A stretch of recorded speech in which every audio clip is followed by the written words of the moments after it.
Molweni, le yikhosi enezifundo ezilishumi ezingokuhlolwa kwencwadi zabantwana ehlelwe yiPuku Children's Literature Foundation. Yonwabele.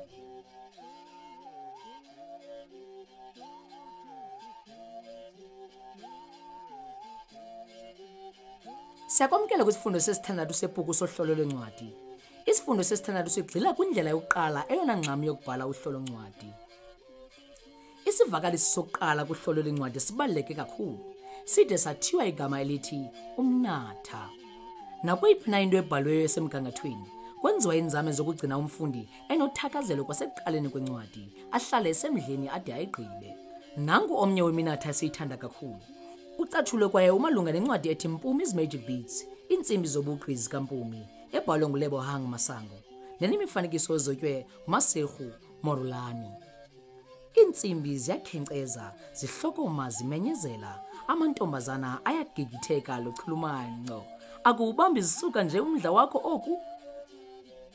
Umnatha kufuneka ube sisivakalisi esifutshane. Abantu baxakekile yaye abantwana basoloko bengxamile. Kwimizuzwana engaphantsi kwisixhenxe kufuneka ulobe umdla umfundi. Ngoko ke umnatha wakho mawungadluli kumagama 10. Maxa wambi kuxhomekeka kumtsalane womnatha wakho. Ungawenza ube mdana, kodwa kungathathi ngaphezu kwemizuzwana engama-30 ukuwufunda. Incwadi ethi Umakazi uAlice Nengonyama, ebhalwe nguLindsay Norman, yaze yazotywa nguIsaac Volgraff, ngumzekelo womnatha omde kangezivakalisi ezibini. Kodwa akwenzi into oko kuba ngenxa yokuhlekisa kwawo ekugqibeleni.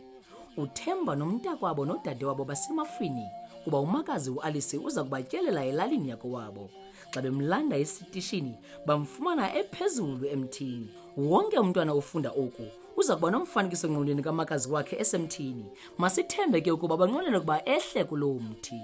Zininzi ke iintlobo zeminatha, asingezidwelisi zonke, kodwa siza kunika imizekelo embala kwesi sifundo.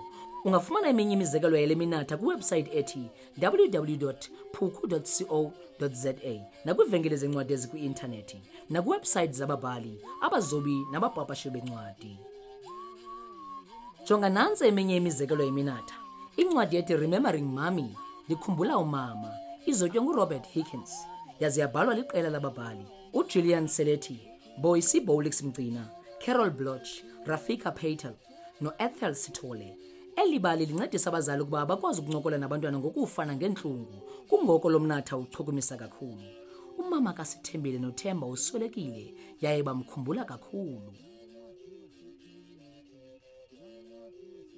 Unamhlanje sityala inkosi yinxalenye yothotho lwentsomi ezibhalwe nguSendiwe Magona zaze zazotywa nguNicole Blomkamp. Lo mnatha sisivakalisi esiya konwabisa yaye singqinwe ngabantwana abaninzi. Unyaniso uyasicapukela isikolo secawe. Xa incwadi ibhalwe ngumntu odumileyo, umnatha udla ngokumkhankanya. Ufudo nenciniba yintsomi ebhalwe nguKatrina Esau yanemizobe eyenziwe nguStanley Crodbom. Incwadi yabantwana yokuqala ezimbalini ebhalwe ngolwimi lwesinqu, ikwaguqulele kwisiNgesi nesiBhulu. Isinqu lulwimi lwaseMzantsi Afrika olusemngciphekweni wokuduka.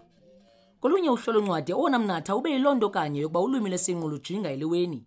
Lo gama kwezinye kugxininiswa kumbhali wale ncwadi okhethekileyo, njengoko ibhale incwadi yakhe yokuqala ekwiminyaka engama-84. Omnye umnatha uthi, ngonyaka ka-2020 umakhulu uKatrina Esau wawongwa njengeqhawakazi eliphilayo loMzantsi Afrika.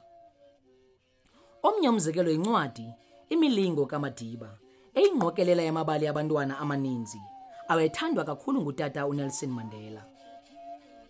Ibhalwe ngababhala abohlukeneyo nabazoba abaninzi. Umnatha wayo ukhankanya yena. Uthando lukaNelson Mandela lwabantwana lwaludumile.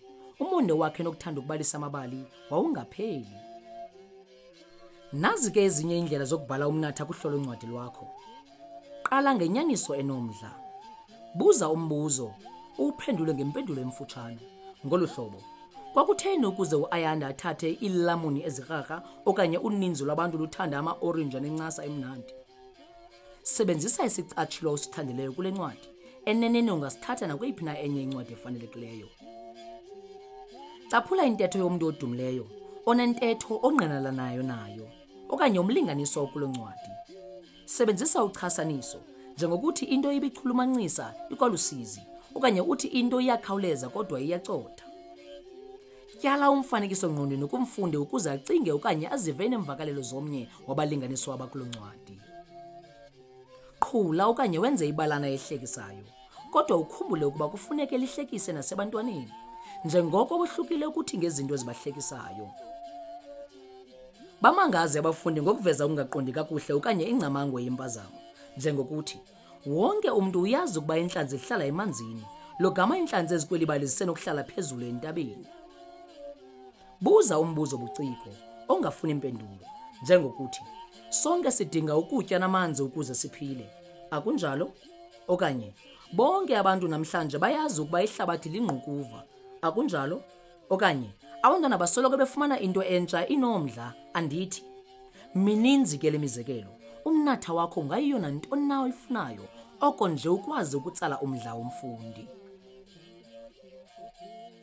Enkosi ngokubukela esi sifundo nangomdla wakho ukuba ngumhloli weencwadi zabantwana bethu. Fumana iinkcukacha ngokunxibelelana nePuku Children's Literature Foundation apha reviews@puku.co.za okanye usitsalele umnxeba ku +27 67 178 1321 ngamaxesha aqhelekileyo oshishino.